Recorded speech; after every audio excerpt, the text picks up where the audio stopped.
오늘 본문은 너무나 간단한 그런 한 에피소드가 담겨져 있는 내용입니다. 이제 나병 환자 한 사람이 예수님께 나와서 이제 내 병을 좀 고쳐달라 이렇게 이제 간청을 하는 그런 내용이고요. 그 간청에 예수님이 이제 외면하지 않으시고 그의 병을 고쳐주셨다.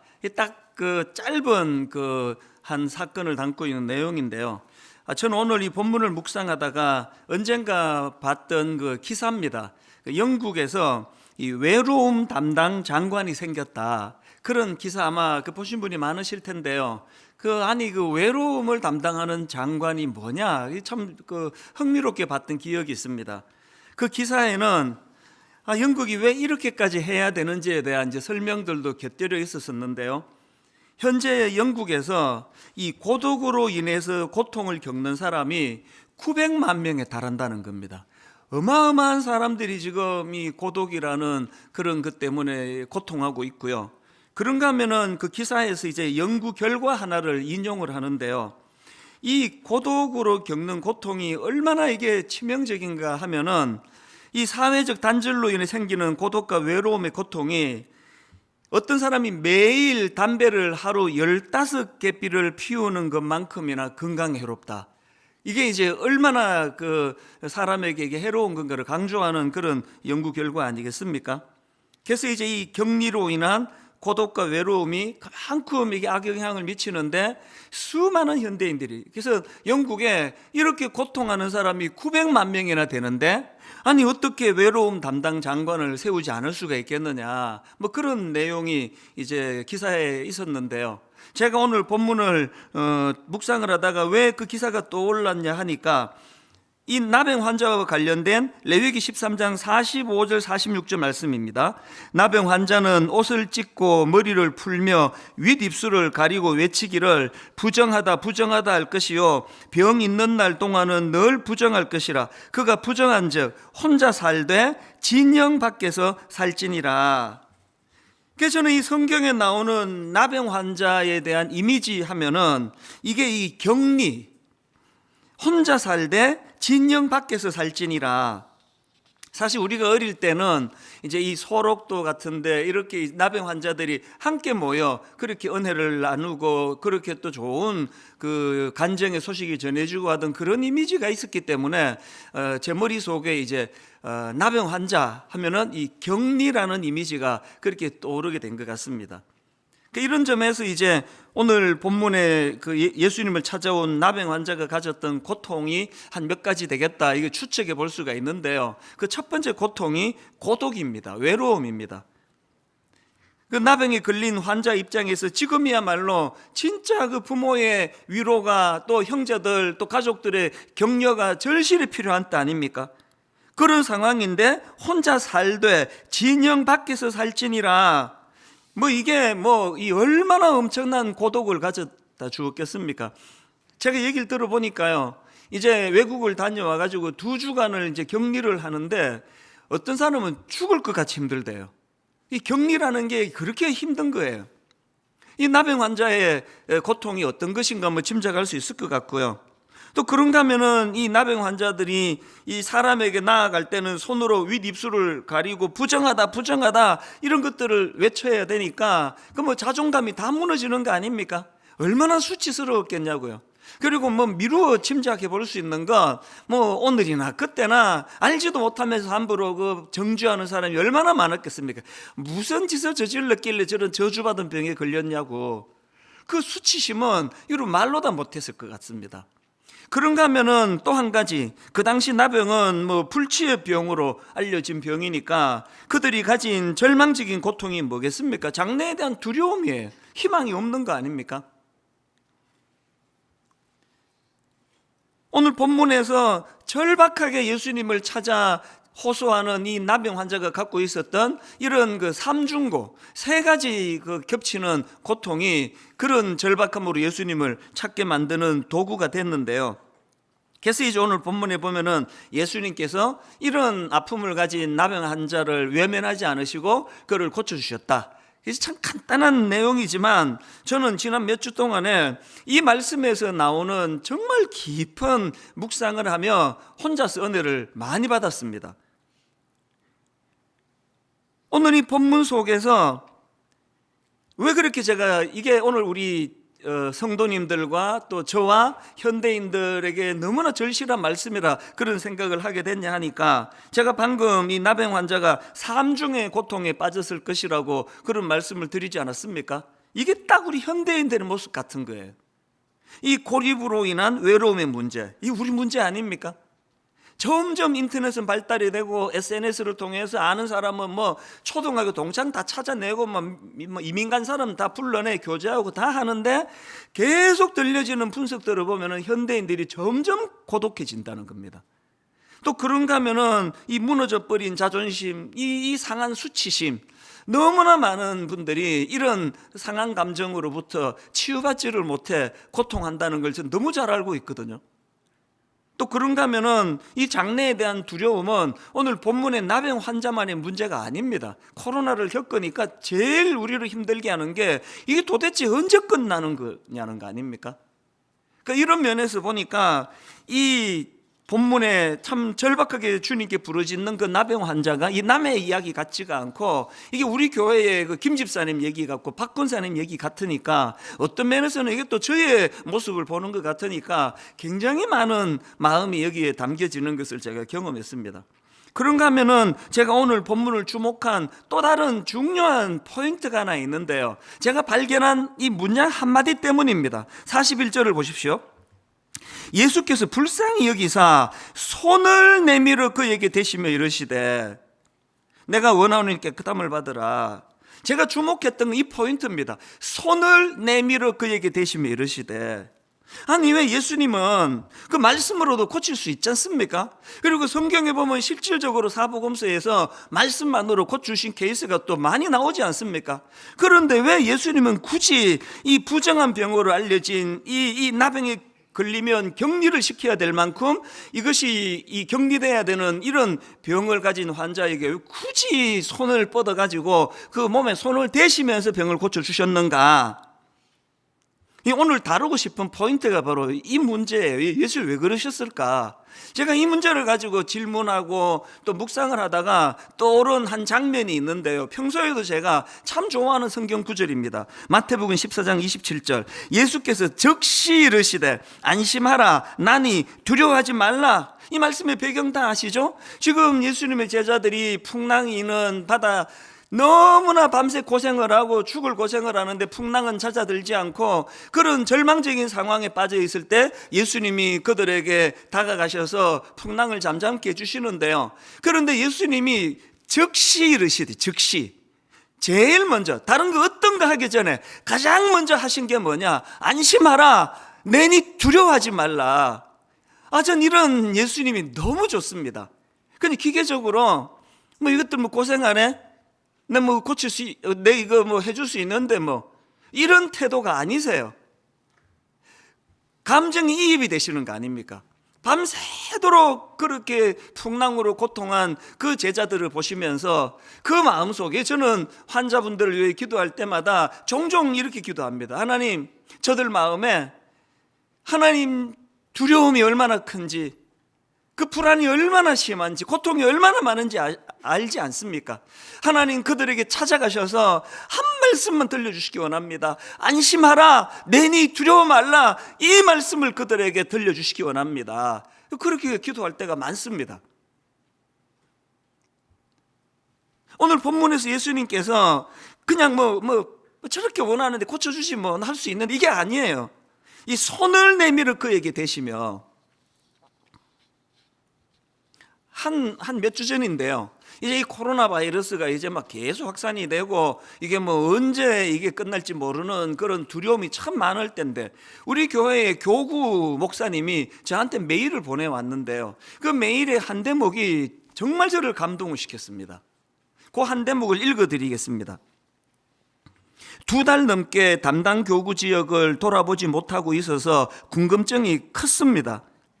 아침에 교구 지역을 둘러보고 싶은 마음이 크게 올라와서 오늘 혼자서 제가 맡은 교구 지역을 돌아다니면서 동네 분위기도 살피고 교구 성도님들의 동네를 다니며 마음으로 기도하는 시간을 가졌습니다. 성도님들이 운영하시는 가게라도 직접 방문해서 인사라도 나누고 싶은 마음이 간절했지만 마음을 추스르고 자제했습니다. 성도님들에게 직접적인 신방의 효과는 없었을지라도 몸이 떨어져 있는 상황에서 저 스스로가 교구를 향한 마음을 다시 한번 다잡고 마음으로 품는 계기가 되었습니다. 이 젊은 교구 목사님의 마음이 저에게는 확 다가온 거예요. 너무 고맙더라고요. 이걸 직업이라 생각하고 이 직장이라 생각한다면 이거 뭐 대박 아닙니까? 놀고 먹는 거 아닙니까? 이제 신방 안 해도 되는데, 이 교회에 모이지도 않는데, 모든 성경 공부 제자 훈련 아무것도 못하고 있는데, 이건 뭐 하나님이 신 절호의 이거 휴가다 이렇게 쓸 수 있는 거 아닙니까? 그런데 이 젊은 목사님이 저를 감동시켰던 건 그런 마음이 아니에요. 그 애틋한 마음, 그 신방을 해야 되는데, 지금 가게가 어려운 성도님 그 가정에 가서 기도해 드려야 되는데, 그 마음이 너무 애틋하니까 뭐 사람 만날 수 없는 거 알지만 그 동네를 빙빙 돌면서 그 모습이 너무 감동이 되는 겁니다. 몇 주 전에 제가 우리 전체 교역자들에게 메일을 보냈습니다. 주일날 지금처럼 이렇게 뭐 소수라도 예배를 함께 모여 드릴 수도 없는 문이 다 닫혔던 때 아닙니까? 제가 무슨 메일을 드려 부탁했느냐? 주일학교는 자기가 담당하는 부서에 가서, 청년부는 자기가 담당하는 그 자리에 가서 1시간 정도는 기도 좀 해라. 그 아이들을 이름 불러가면서 그 대상을 부르시면 기도 좀 해라. 제가 그렇게 부탁 메일을 드렸습니다. 왜 이런 부탁을 드릴 수 있었냐 하니까요, 노회에 갔더니 노회장 목사님이 그 이야기를 같이 나누는 겁니다. 너무 감동이 되더라고요. 오늘 예수님께서 그냥 뭐 말 몇 마디로 고쳐주실 수 있는 능력을 가지셨지만 그 환자의 손에 손을 뻗어 몸을 대시는 거는 거기에 담겨져 있는 주님의 마음, 그 가도 만나지도 못할 건데 알아주는 사람도 없는데 그게 아니고 내가 그 동네라도 좀 돌면서 우리 성도들의 아픔을 좀 나누어 보자. 이게 다 같은 이야기 아닙니까? 이 터치라는 제목의 책이 있는데요, 부제가 치유와 성장을 부르는 촉각의 과학입니다. 저자는 미국의 소아과, 심리학과, 정신의학과 교수인데요, 이 책에서 주장하는 몇 가지 중에 강렬한 주장이 뭐냐, 사람은 하루에 필요한 터치의 양이 있다는 거예요. 그러니까 저나 여러분 모두가 다 하루에 우리가 받아야 될, 또 누군가에게 줘야 될 터치의 양이 있다. 왜 그러냐? 터치는 사람에게 성장, 뇌파, 호흡, 심장 박동 이런 거에 긍정적인 영향을 미치고 스트레스와 불안을 줄이게 만드는 도구라는 겁니다. 이게 전문가 교수님이, 정신의학과 교수님이 쓴 책이에요. 그러면서 이제 이분은 미국 사람이니까 자기 사회에 대한 아쉬움을 피력을 해놓았는데 몇 구절 읽어드릴게요. 터치가 지닌 결정적으로 중요한 기능이 많은데도 불구하고 적어도 미국에서는 어린이의 대부분이 아주 어린 나이에 자신의 터치 행위를 제한하도록 사회화한다. 또 이런 대목도 있습니다. 청소년기에 이르면 그들은 육체적 친밀감을 조심해야 한다고 배우며 터치보다는 얼굴 표정이나 말로 자신을 표현해야 한다고 배운다. 아니 난 너무 화가 나는 거예요 이게. 그 못된 그 인간들 때문에, 성추행하고 이런 인간들 때문에 온통 교육이라는 게 이걸 다 죽여놓는 거예요. 그래서 절대로 모르는 사람이 너한테 다가가고 뭐 손을 잡거나 이런 거 용납하지 마라. 이게 미국에서 가르치는 일이라는데 우리나라는 안 그렇습니까? 어디? 제가 여러분 19년 전에 청소년 사회 갈 때는요, 그 중등부 특히 그 꼬맹이들 1학년, 2학년 이런 애들 할 때는 뭐 남자애, 여자애 가리지 않고 뭐 등 두드려주고 손 잡아주고 예배 시간에 입구에서 기다렸다가 어른들 지나갈 때는 그냥 뭐 인사만 하지만 얘들은 일부러 등을 두드려주고 어떤 애는 격려가 필요한 애는 막 손을 꼭 잡아주면서 잘 왔다고 격려하고 어떨 때는요, 이제 저학년 애들일 때는 가능했지만 뺨을 이렇게 막 내가 부비면서 진짜 놀라운 하나님의 형상이다 그러면서 애들을 막 그렇게 격려하고 그런, 그게 제 청소년 사역이었거든요. 지금 그랬다가는 큰일 납니다. 뭐 바로 이건 뭐 난리가 날 거예요. 누가 이렇게 삭막하게 만들었냐고요. 그러니까 저는 지금도 이제 계속 우리 아이들을 보면은 등 두드려주고 했던 게 습관이 돼가지고요. 지금도 우리 교회 직원들을 보면은 이게 습관이에요. 손이 무의식적으로 나가요. 한 번은 제 아내하고 이제 같이 있는데 청년이 우리 청년 직원이 있어 만나가지고 이렇게 어깨를 툭 두드려줬더니 그 청년 가고 나서 저보고 경고를 하더라고요. 어깨 두드리지 마세요. 오해합니다. 오해받습니다. 근데 그 말이 참 슬프더라고요. 또 부인할 수가 없으니까.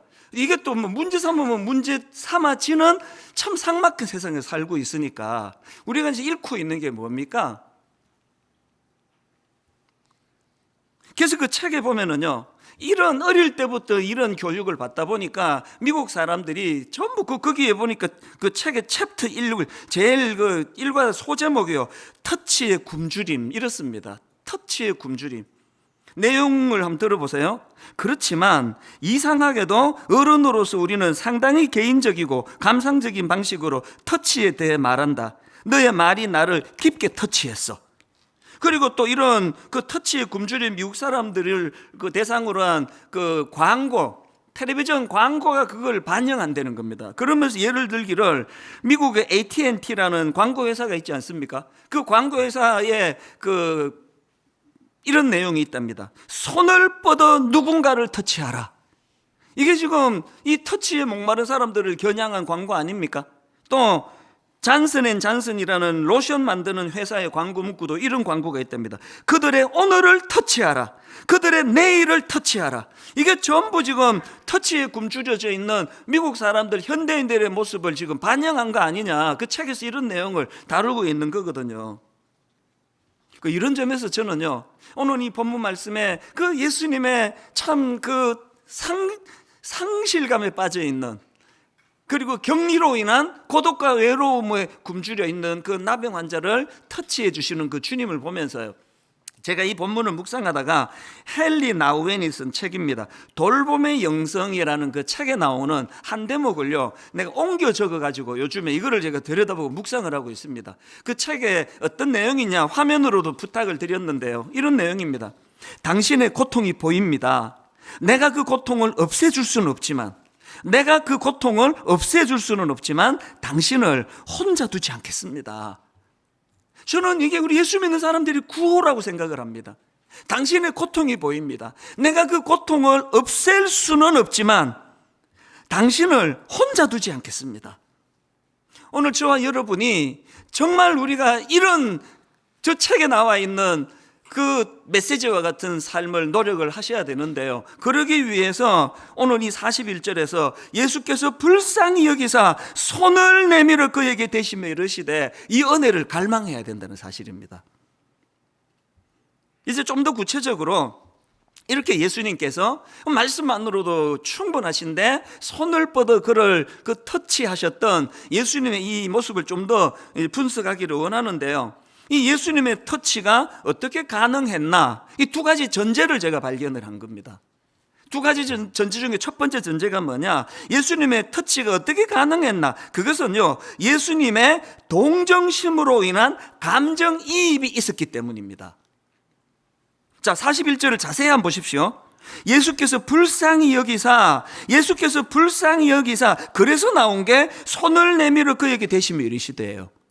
예수님의 불쌍히 여기사, 이게 동력이 있었기 때문에 손을 내밀어 그를 터치할 수 있었다는 겁니다. 근데 저게요, 우리말 성경으로 번역이 조금 약합니다. 여기 나와 있는 불쌍히 여기사 이렇게 번역하기에는 이게 굉장히 센 단어예요.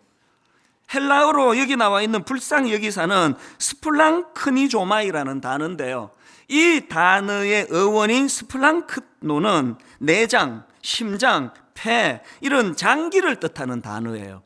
그러니까 여기 나오는 예수께서 불쌍히 여기사, 이 말을 뭐 조금 더 그 헬라어에 가깝게 번역을 한다면 이렇게 하셔야 돼. 번역을, 예수께서 억장이 무너지는 아픔으로 그를 불쌍히 여기사예요.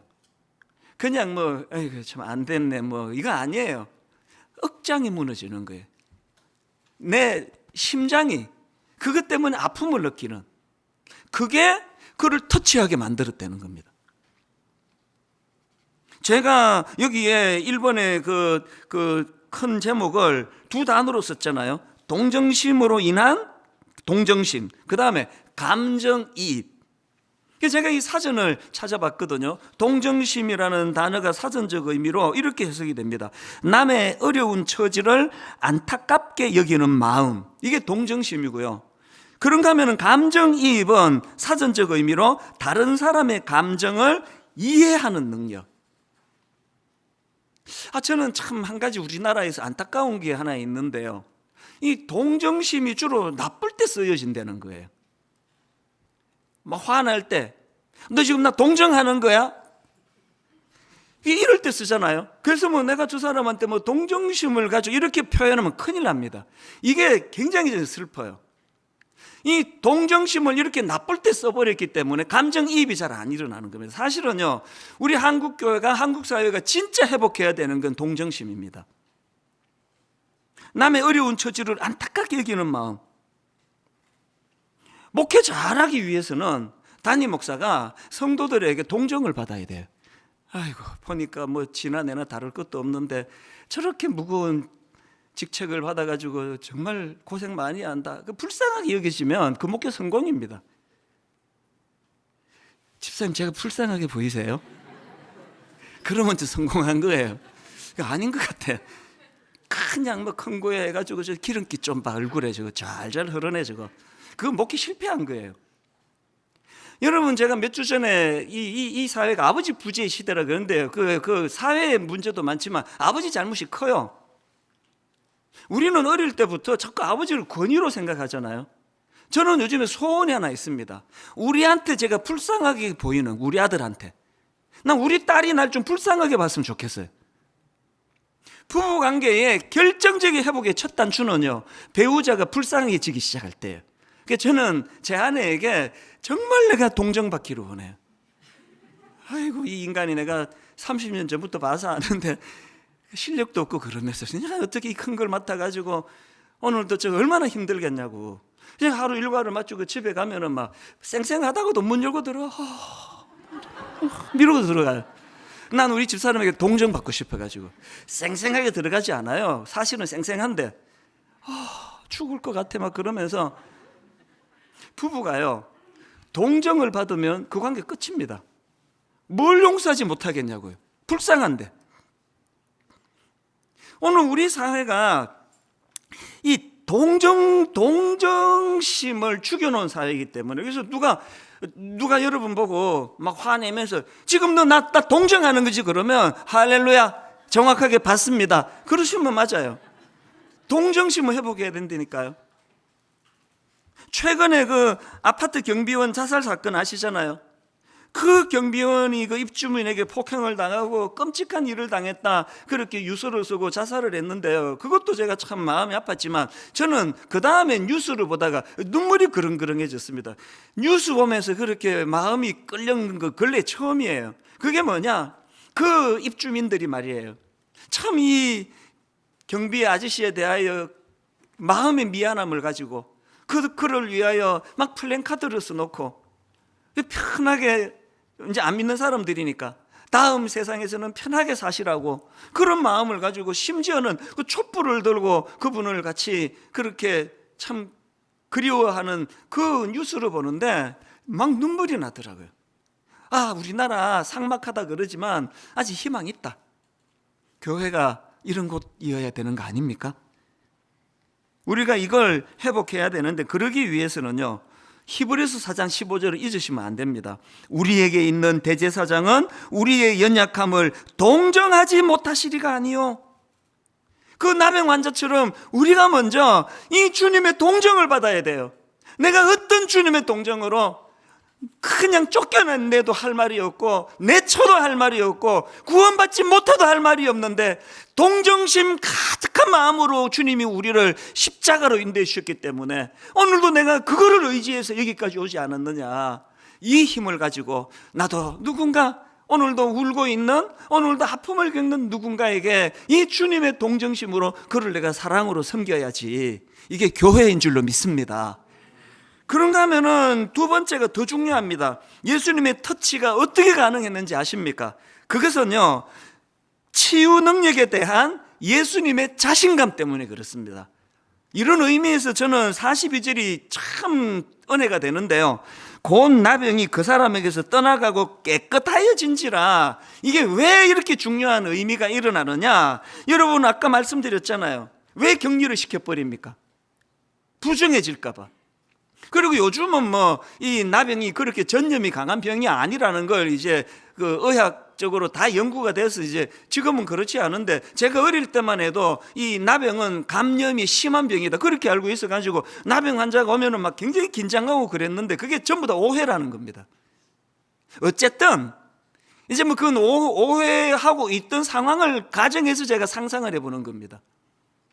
왜 사람들이 나병 환자를 격리시킵니까? 그랬는데 여러분, 지금 코로나 바이러스 지금 우리 모두가 다 너무너무 두려워하는 게 그 감염. 그래서 여러분 한번 대답해 보세요. 지금 감염이 안 된 사람하고 감염이 된 사람이 만나면 누가 더 영향력이 셉니까? 감염이 안 된 사람 때문에 영향을 받아서 감염이 된 사람이 치료가 됩니까? 감염이 안 된 사람이 감염된 사람에게 영향을 받아가지고 그 사람도 감염이 됩니까? 이렇게 간단한 걸 이렇게 복잡하게 질문을 했지?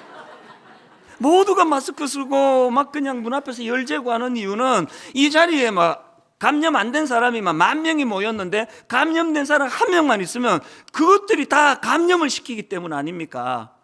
왜 그 나병 환자를 격리를 시켜야 됩니까?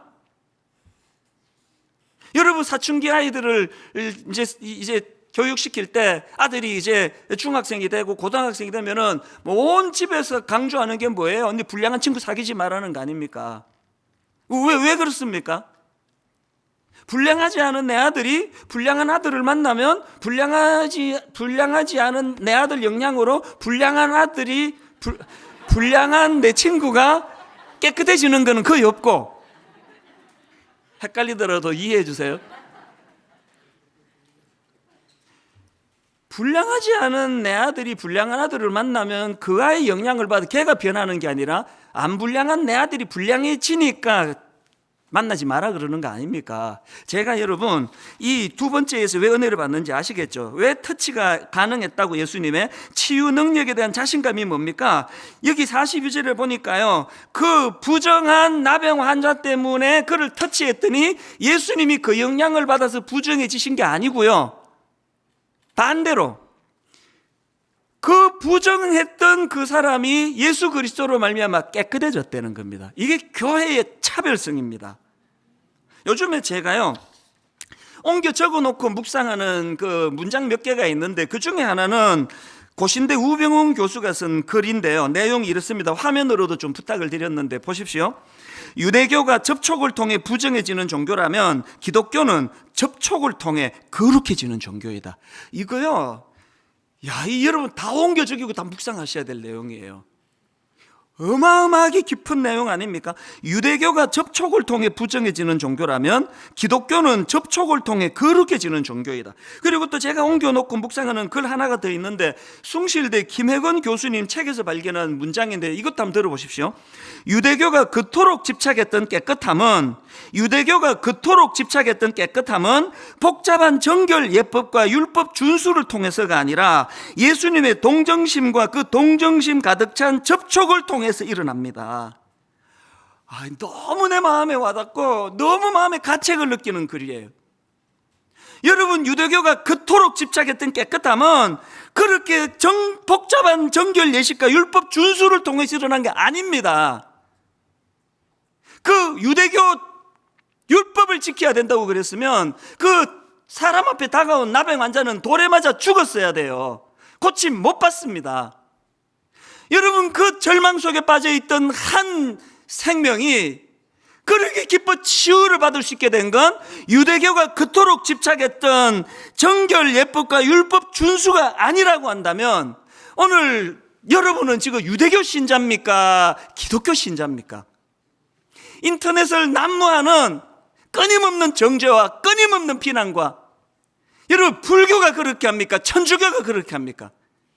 유튜브에 떠돌아다니는 말로 다 할 수 없는 내부 총질, 너무너무 그냥 논리를 가지고. 저는 정진영 목사님 그 일이 터졌을 때 절망했던 사람이에요. 젊은 목사가 말 실수한 거 맞습니다. 애쓰는 분들 기분 상하게 하는 거 맞습니다. 근데 그걸 목사 면직시켜라고까지 항의할 정도라고 생각하지는 않거든요. 만약에 오늘과 같은 논리라면요, 오늘 본문에 나오는 나병 환자는 돌에 맞아 죽는 게 너무나 정확한 공이에요. 그게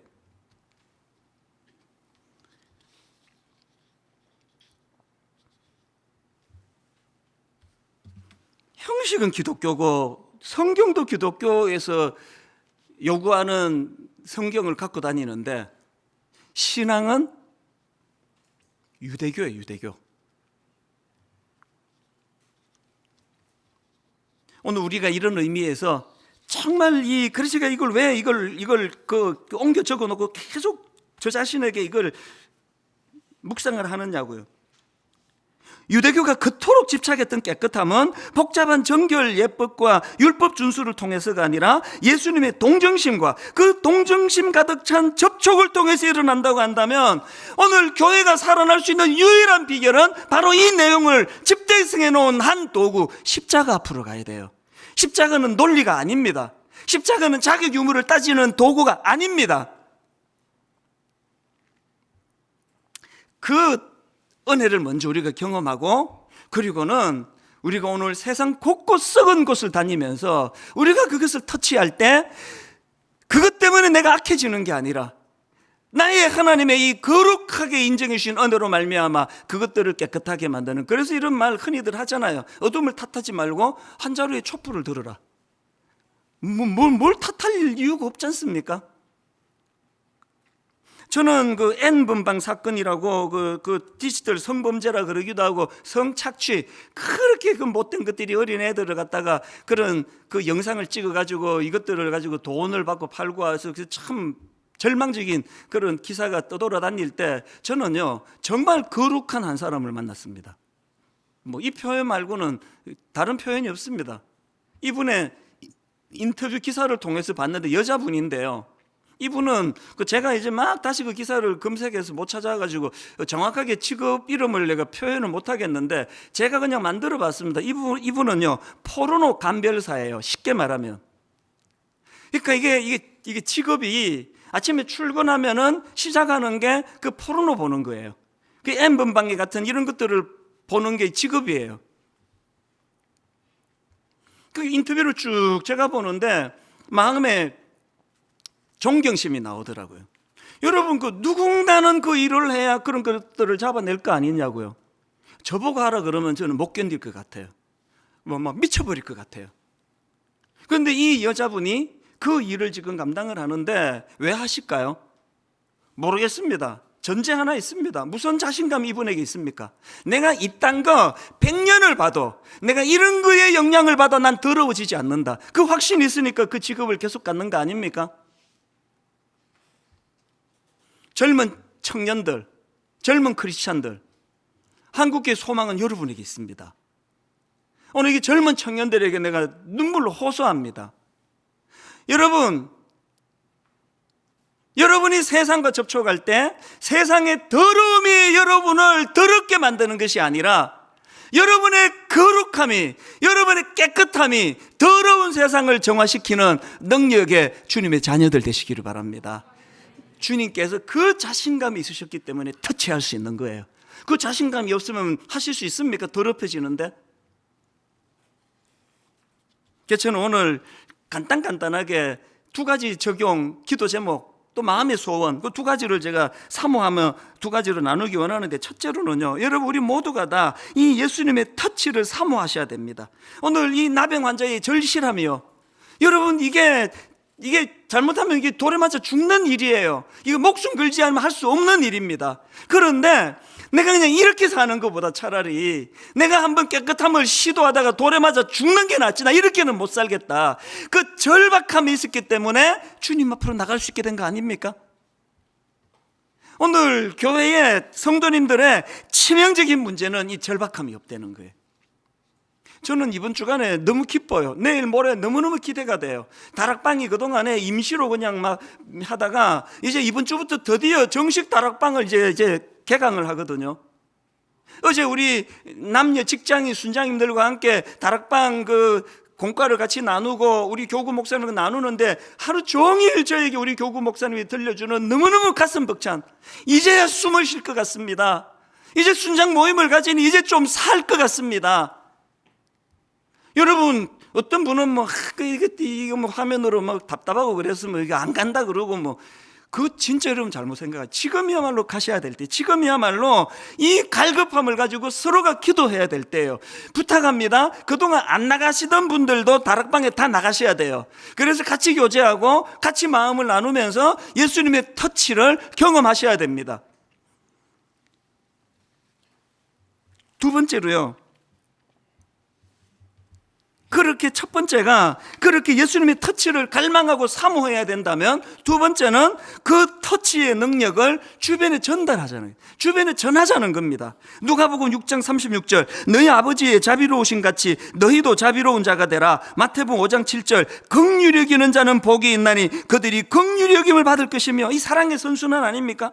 내가 먼저 하나님 아버지의 자비로우심으로 말미암아 거룩한 주님의 자녀가 됐으니 나도 연약 그 누군가를 향하여 이 긍휼을 내가 흘려 보내줘야 되겠다. 그랬더니 또 긍휼을 베푸는 자에게 주님의 긍휼하심이 또 일어나는 게 이 사랑의 선순환입니다. 그래서 여러분, 이제 힘을 내셔야 돼요. 이제 주저앉으시면 안 됩니다. 다락방마다 이게 그냥 옛날에 모여서 할 때보다 훨씬 더 은혜롭네, 이거 우리 반드시 만들어내야 되고요. 기독교 성윤리 연구소 기도 많이 해주셔야 됩니다. 너무나 지금 오염된 이 가치관을 병들게 만든 이 시대랑 우리가 거룩을 가지고 싸워야 돼. 그래서 기독교 성윤리 연구소에서 지난주에 10권의 책을 만들었다 그랬잖아요. 우리 자녀 성경적 성교육 시리즈. 제가 어제예요, 궁금해가지고 예스24라는 기독교 서점에 들어가가지고요, 보니까 이제 한 달 판매량 베스트셀러, 한 주 판매량 베스트셀러, 또 하루 판매량 베스트셀러, 이게 지난주에 제가 이제 이거를 소개했기 때문에 그냥 궁금해서 그 전날 베스트셀러 목록을 쫙 봤다가 전율이 느껴지는 겁니다. 1위부터 10위인데요, 여기 나와 있는 우리 자녀 성경적 성교육 시리즈가 총 10권인데 1위부터 베스트셀러 1위부터 5위가 이 책이더라고요. 1위부터 5위가. 너무 기뻤습니다. 왜? 너무나 많은 부모들이 지금 여기 관심을 갖고 있다는 게 너무 감사했거든요. 저는 공식적으로 말합니다. 분당 우리 교회 모든 학부모들은 자기 아이들 연령에 맞추어서 이 책을 다 구입하시기를 바랍니다. 그거를 통해서 우리가 뭐를 얻는 게 없기 때문에 내가 자신 있게 부탁할 수 있습니다. 여러분, 진짜 부탁합니다. 그래서 부모가 먼저 공부하셔야 돼요. 동성애가 지금 뭐가 문제인지, 지금 이성애의 타락은 어떤 게 문제인지 부모가 공부하고 부모가 깨달은 걸 자녀들에게 흘려보내 주셔야 된다는 겁니다. 그런가 하면 다시 부탁하는데요, 다락방 모임에 그 컴퓨터 화면으로 얼굴 10개 쪼개가지고 내 답답해가지고 안 간다고. 조금만 지나면 익숙해집니다. 그리고 또 지금 애들이 학교를 안 가가지고, 학교 안 가면 옆에 앉혀놓고 하세요. 그냥 걔가 뭐라 그럽니까? 어떻게 해서든 핑계 대지 말고 같이 모여. 그런가 하면은 마지막으로 저는 가평 우리 마을, 지난 화요일 날 우리 교역자들한테 내가 이런 이야기를 했어. 이찬수 목사가 꿈이 하나 있는데 가평 우리 마을은 그냥 꿈은 딱 하나다. 우리 성도님들이 이 메마르고 각박한 세상을 살다가 한 1년 2년 지나고 6개월 지나고 나면 내가 답답해 못 살겠다, 가평 우리 마을에 한번 또 다녀올 때가 됐네. 저는 가평 우리 마을이 이런 마을이 되기를 원합니다. 복잡한 거 무슨 현란한 거 없습니다. 그냥 이제 내가 거기 한번 다녀와야 되겠다. 그래서 여러분, 좋은 아이디어를 계속 좀 구하는 거거든요. 어떻게 하면은 가평 우리 마을이 그런 마을이 될 수 있을지. 그리고 여러분, 이제 오늘 주보에도 나오고 홈페이지도 올려드렸는데요, 가평 우리 마을 총괄 디렉터를 모집합니다. 직원서부터 세상과는 차별화된, 바로 이 긍휼함으로 무장된 그런 분들이 잘 섬길 수 있도록 좋은 직원. 그래서 오늘 저는 오후에 또 우리 청년부 몇 명 만나자 그랬습니다. 제가 손을 내밀었습니다. 이런 거 놓고 우리 같이 좀 대화 좀 하자. 결론을 냈습니다. 찬양 하나만 소개해드리고 마치기 원하는데요. 어제 오전입니다. 제가 이런 말씀을 쭉 준비하다가 제가 대학생인 시절에 그 CCC라는 선교단체에서 참 즐겨 불렀던 찬양이 하나 있는데 제목이요, 주님의 계절이에요. 주님의 이 사계절을 가지고 주님을 노래한 건데, 예를 들면 가사가 이렇습니다. 봄날, 예수님 봄날에 오신다면 새싹이 움틀 때에 마음 깨끗한 사람 찾겠네, 꽃들을 돌보도록. 여름, 예수님 여름에 오신다면 태양이 뜨거울 때 사랑 넘치는 사람 찾겠네, 온 세상 녹이도록. 가을, 예수님 가을에 오신다면 오곡이 익어갈 때 마음 성실한 사람 찾겠네, 열매를 거두도록. 어제 아침에 마음을 먹먹하게 만든 건 겨울이에요. 예수님 겨울에 오신다면 온 세상 차가울 때 마음 따뜻한 사람 찾겠네, 추위를 녹이도록. 오 주를 찬양하세, 고난의 겨울에 우리 찾으러 오신다네. 지금이 겨울 아닙니까? 조금 전에도 연로하신 권사님이 기도 부탁하러 오셨는데 병원은 못 가고 계셔요. 너무너무 힘드시니까. 오늘 여러분 그 격리로 상징되는 본문의 그 나병 환자처럼 너무너무 외롭고 고독하고 수치심에 자존심이 무너지고, 그리고 이게 어떻게 되는 건지 알 수 없는 그 많은 사람들에게 찾아오시는 주님. 그런데 예수님은 그런 은혜로 변화된 우리를, 주님 겨울에 오신다면 마음 따뜻한 사람을 찾겠네. 마음 따뜻한 사람, 어떤 사람입니까? 아까 읽어드린 거, 당신의 고통이 보입니다. 내가 그 고통을 없애줄 수는 없지만 당신을 혼자 두지 않겠습니다. 이 따뜻한 사람이에요.